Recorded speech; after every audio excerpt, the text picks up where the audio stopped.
Ռուսաստանի Դաշնության վերահսկողական դաշնային մարմինների կողմից հայկական գյուղմթերքի նկատմամբ սահմանափակումների հերթական ալիքը վերջին շաբաթներին լուրջ ցնցում է առաջացրել Հայաստանի արտահանման ոլորտում։ Մի քանի շաբաթվա ընթացքում ռուսական կառույցները սահմանափակել են Հայաստանից ներմուծվող մեծ խումբ գյուղատնտեսական նշանակության ապրանքների մուտքը հերթական անգամ ցույց տալով, թե որքան խոցելի է մնում հայկական արտահանումը մեկ շուկայից կախվածության պայմաններում։ Մայիսի 30-ից Ռուսաստանը սահմանափակեց Հայաստանից թարմ լոլիկի, վարունգի, պղպեղի, կանաչեղենի և ելակի ներմուծումը։ Ընդամենը մի քանի օր անց հունիսի 2-ից սահմանափակումներ կիրառվեցին նաև կենդանի ձկան և ձկնամթերքի արտահանման նկատմամբ։ Դրանից առաջ մայիսի 22-ին արգելվել էր հայկական ծաղիկների ներմուծումը։ Սրան զուգահեռ կասեցվեց նաև հայկական հայտնի ջերմուկ հանքային ջրի ներմուծումն ու արգելել էր դրա վաճառքը ՌԴ-ում, պատճառաբանելով մակնշման և տեխնիկական պահանջների հետ կապված անհամապատասխանություններ։ Արդյունքում հայկական մի շարք արտադրողներ և արտահանողների փաստացի հայտնվեցին նոր տնտեսական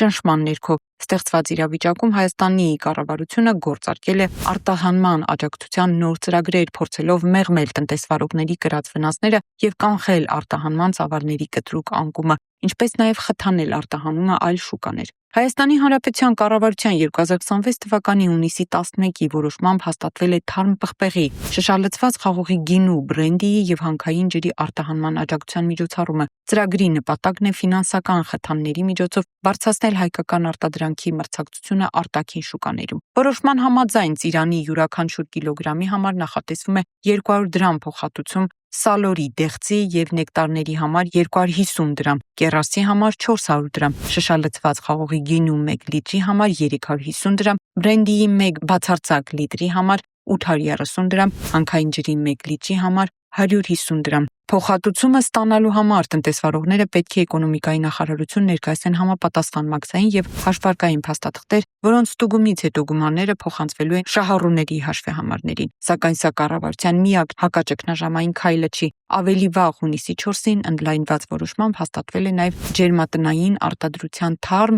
պտուղ բանջարեղենի և ծաղիկների արտահանման աջակցության ծրագիրը։ Այս ծրագրով նախատեսվում է փոխհատուցումները ևս բավականին զգալի չափով ելակի համար 770 դրամ 1 կիլոգրամի դիմաց, լոլիկի համար 275 դրամ, պղպեղի համար 400 դրամ, ծաղիկների համար 37 դրամ 1 հատի դիմաց։ Կառավարությունում, ըստ մեր տեղեկությունների, արդեն բացահայտ խոսում են արտադրանքի որակի ստանդարտը ապահովելու և արտահանման ուղղությունների սուր անհրաժեշտության մասին։ Ռուսական շուկայից չափազանց մեծ կախվածությունը հերթական անգամ վերածվել է համակարգային տնտեսական ռիսկի և այժմ իշխանությունները փորձում են արագացնել նոր շուկաներում տեղ զբաղեցնող գործընթացները։ Մեր տեղեկություններով տնտեսվարողներին առաջարկվում է ակտիվորեն արտահանումը դեպի ԱՄԷ, Իրան, Ուզբեկստան, Նիդերլանդներ, ԵՄ այլ երկրներ և Ուկրաինա, որտեղ հայկական գյուղմթերքի և վերամշակման արտադրանքի նկատմամբ պահանջարկը պահպանվում է կամ աճի միտում ունի։